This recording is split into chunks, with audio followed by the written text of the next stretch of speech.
Hello everyone, welcome in English Grammar Tuition. Today we are going to learn present perfect tense. आज हम present perfect tense सीखने जा रहे हैं.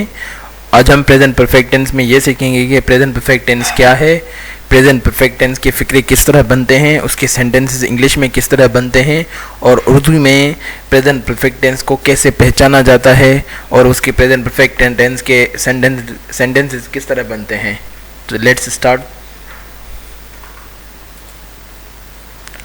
Present perfect tense का formation ये है कि पहले हम सब्जेक्ट रखते हैं, उसके बाद हम हैज़ या हैव रखते हैं, उसके बाद हम थर्ड फॉर्म ऑफ वर्ब इस्तेमाल करते हैं, उसके बाद हम ऑब्जेक्ट रखते हैं, उसके बाद हम फ्रेज रखते हैं. तो ये प्रेजेंट परफेक्ट टेंस का फ़िक्रा बन जाता है. पहले हम ये जो फॉर्मेशन है ना, सबसे पहले हम सब्जेक्ट रखते हैं. Subject I, we, you, he, she, it, they, ये सब्जेक्ट्स हैं. उसके बाद हम जो सब्जेक्ट के साथ सूट करता है हेल्पिंग वर्ब हैज़ या हैव वो रखेंगे. उसके बाद हम थर्ड फॉर्म ऑफ वर्ब इस्तेमाल करते हैं प्रेजेंट परफेक्ट टेंस में. ये बहुत नेसेसरी है थर्ड फॉर्म ऑफ वर्ब. अगर हम थर्ड फॉर्म ऑफ वर्ब इस्तेमाल नहीं करेंगे तो ये प्रेजेंट परफेक्ट टेंस नहीं होगा, फिक्रा हमारा गलत हो जाएगा, सेंटेंस हमारा गलत हो जाएगा. उसके बाद हम ऑब्जेक्ट रखते हैं और उसके बाद हम फ्रेज रखते हैं. तो उस प्रेजेंट परफेक्ट टेंस के एग्जाम्पल्स ये हैं, जैसा कि पहले मैंने कहा सब्जेक्ट रखेंगे, ये आई सब्जेक्ट है. उसके बाद हमने आई के साथ हैव लगता है तो हमने हैव रखा है. उसके बाद थर्ड फॉर्म ऑफ वर्ब हम रखते हैं रिटन. उसके बाद हमने ऑब्जेक्ट रखा है अ लेटर. उसके बाद हमने इन द क्लास ये फ्रेज रखा है, I have written a letter in the class. ये प्रेजेंट परफेक्ट टेंस का फिक्रा है. उसके बाद हम दूसरे सेंटेंस पे आ जाते हैं. They have offered prayer in the mosque. They subject है, हैव हेल्पिंग वर्ब है प्रेजेंट परफेक्ट टेंस का, दे के साथ हैव लगता है. उसके बाद हमने थर्ड फॉर्म ऑफ वर्ब इस्तेमाल किया है ऑफर्ड. उसके बाद हम प्रेयर ऑब्जेक्ट है, इन द मॉस्क ये फ्रेज है. They have offered prayer in the mosque. In the mosque ये प्रेजेंट परफेक्ट टेंस का फिक्रा बन गया. ये पॉजिटिव है, पॉजिटिव सेंटेंसेस हैं, ये सारे पॉजिटिव सेंटेंसेस हैं. उसके बाद हम आ जाते हैं लास्ट थर्ड सेंटेंस पे, जो है वी मैंने इस्तेमाल किया है. We as a subject, we subject है. उसके बाद हमने वी के साथ जो सूट करता है प्रेजेंट परफेक्ट टेंस का हेल्पिंग वर्ब वो हैव है, वी के साथ हैव लगता है. उसके बाद थर्ड फॉर्म ऑफ वर्ब हमने इस्तेमाल किया है मेड. उसके बाद हमने ऑब्जेक्ट रखा है mischief. We have made mischief. इसका मतलब है कि ये प्रेजेंट परफेक्ट टेंस का ये एक फिक्रा बन जाता है, वी हैव मेड अ मिस्टीफ. ये सारे पॉजिटिव सेंटेंसेस हैं. अभी आ जाते हैं ट्रांसफॉर्मेशन के. ट्रांसफॉर्मेशन प्रेजेंट परफेक्ट टेंस की कैसे बनती है. ट्रांसफॉर्मेशन का मतलब ये है कि पॉजिटिव सेंटेंस किस तरह बनाएंगे, नेगेटिव किस तरह बनाएंगे, इंट्रागेटिव हम किस तरह बनाएंगे और इंट्रागेटिव नेगेटिव हम किस तरह बनाएंगे. जैसा कि मैंने आपको बताया कि पॉजिटिव सेंटेंस में आई हैव रख के हम थर्ड फॉर्म ऑफ वर्ब इस्तेमाल करते हैं. आई हैव स्पोकन इंग्लिश, ये एक पॉजिटिव फिक्रा है, पॉजिटिव सेंटेंस है. अब इसका नेगेटिव ऐसे बनेगा, आई हैव नॉट स्पोकन इंग्लिश. मतलब कि सब्जेक्ट और हेल्पिंग वर्ब के बाद हम नॉट लगाएंगे. ये सारे sentence negative present perfect tense के इसी तरह बनेंगे, I have not spoken English. और इंट्रागेटिव इसका इस तरह बनेगा, हैव पहले आ जाएगी, उसके बाद सब्जेक्ट रखेंगे. उसके ये सब्जेक्ट है, हैव पहले आ जाएगी, उसके बाद सब्जेक्ट रखेंगे. उसके बाद हम थर्ड फॉर्म ऑफ वर्ब इस्तेमाल करेंगे और उसके बाद हम ऑब्जेक्ट रखेंगे. हैव आई स्पोकन इंग्लिश, ये एक इंट्रागेटिव फिक्रा है. अब आ जाते हैं इंट्रागेटिव और नेगेटिव पे. ये कलेक्टिवली इंट्रागेटिव और नेगेटिव किस तरह बनते हैं. हैव सबसे पहले आ जाएगा, हैव के बाद हम सब्जेक्ट रखेंगे, हैव आ जाएगा या हैज आ जाएगा, जो भी सब्जेक्ट के साथ सूट करेगा वो हम यहाँ पे हेल्पिंग वर्ब रखेंगे प्रेजेंट परफेक्ट टेंस का. हैव हमने रखा है क्योंकि आई के साथ हैव लगता है. हैव आई नॉट, सब्जेक्ट के बाद नॉट आएगा, have I not spoken English.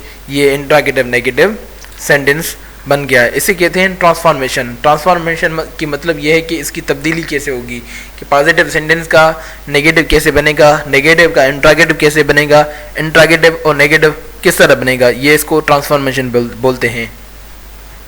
अब आते हैं कि प्रेजेंट परफेक्ट टेंस को किस तरह पहचाना जाता है उर्दू में भी और इंग्लिश में भी. हम देखेंगे कि प्रेजेंट परफेक्ट टेंस के सिंबल्स कौन सी हैं जिसको देख के हम प्रेजेंट परफेक्ट टेंस को जान सकते हैं कि ये प्रेजेंट परफेक्ट टेंस है. जैसा कि उर्दू में जो सेंटेंसेस होते हैं, जो फ़िक्रात होते हैं, उसमें एक अमूमन वर्ड इस्तेमाल होता है चुका है या चुकी है या चुका हूँ।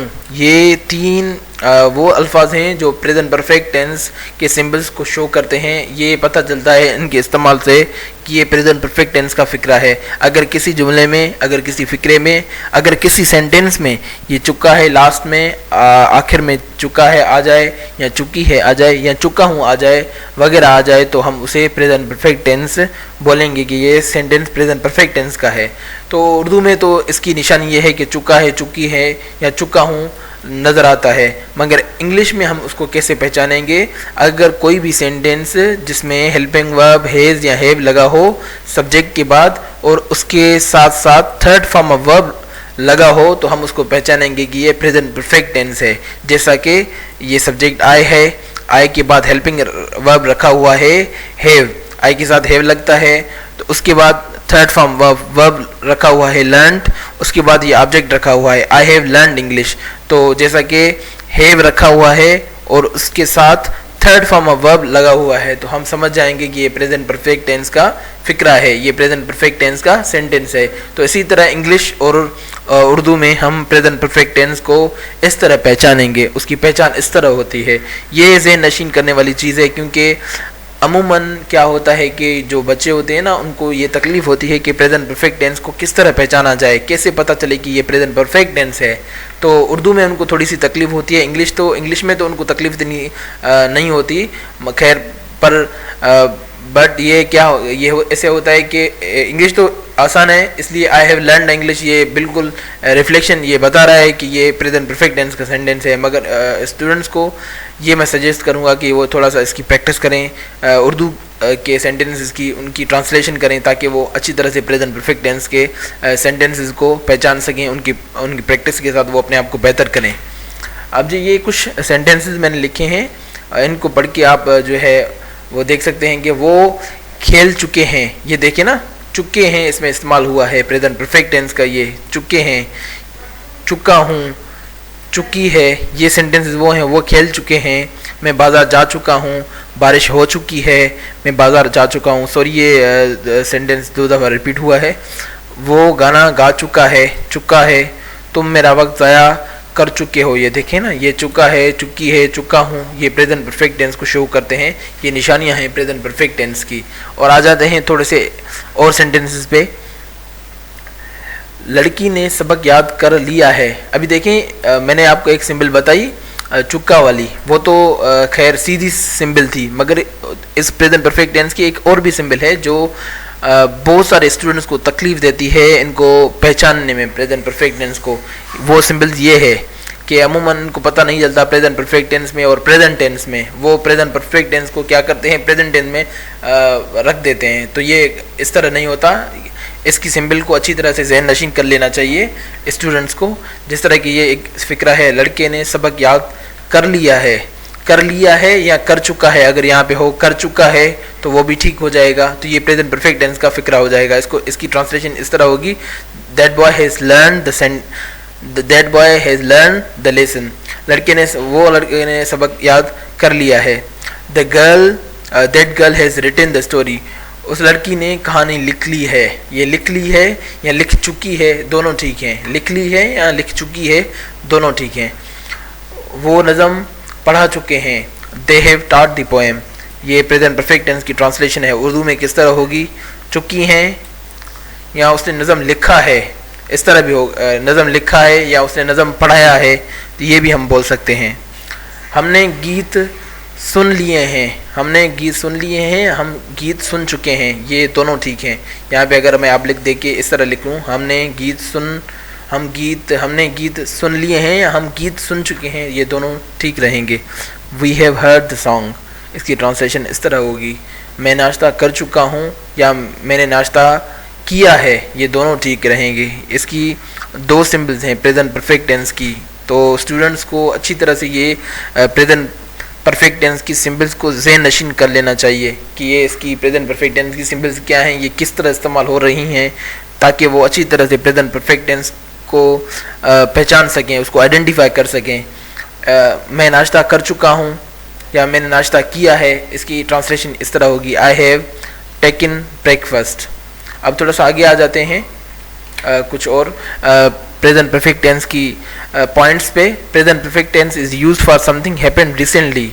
प्रेजेंट परफेक्ट टेंस है जो किस लिए इस्तेमाल होता है। प्रेजेंट परफेक्ट टेंस इस चीज़ को शो करता है कि कोई ऐसी चीज़ अभी अभी हुई है उसको शो करता है, जैसा कि I have written a letter, मैंने खत लिखा है या खत लिख चुका हूँ। मैंने खत लिखा है मतलब कि एक मैंने खत अभी अभी लिखा है, तो ये समथिंग हैपेंड रिसेंटली को शो करता है, इस साइन को शो करता है। तो ये ज़हन नशीन करने वाली बातें हैं। समथिंग हैपेंड रिसेंटली इस पॉइंट को शो करता है, मैंने अभी अभी खत लिखा हुआ है, I have written a letter. और दूसरी पॉइंट ये है कि you can use present perfect with just already and yet. ये 3 अल्फाज हैं जिनके साथ प्रेजेंट परफेक्ट टेंस इस्तेमाल होता है, जैसे कि जस्ट, ऑलरेडी एंड येट।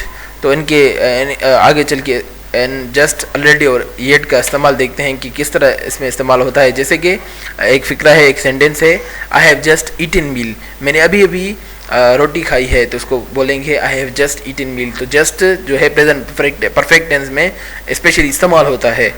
और ऑलरेडी भी इस्तेमाल होता है, मैंने आपको बताया, I have already paid it, he has not reached school yet, वो अभी तक स्कूल नहीं पहुंचा है येट।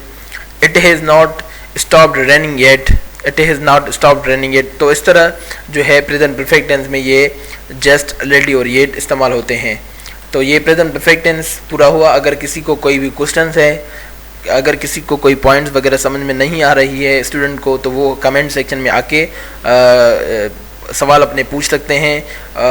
और एक और बात जो स्टूडेंट्स को बताना चाह रहा हूँ कि ये जो चैनल है वो फ्री ऑफ कास्ट है। हम स्टूडेंट्स को एक प्लेटफॉर्म प्रोवाइड कर रहे हैं जिसमें हम स्टूडेंट्स की मुश्किलात को हल करने के लिए, उनको फैसिलिटेट करने के लिए हमने ये प्लेटफॉर्म इस्तेमाल किया है यूट्यूब का, जिसमें वो स्टूडेंट्स जो एकेडमीज़ की फ़ीस वगैरह अफोर्ड नहीं कर रहे, तो हमने सोचा कि उनको यूट्यूब के तवस्सुल से उनको ये एक वीडियोस बना के दें और उनको वीडियोस की सूरत में उन को एक्सरसाइज दी जाएं।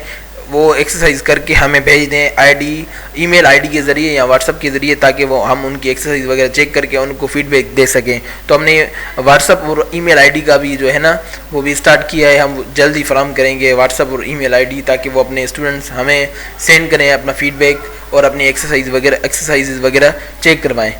थैंक्स।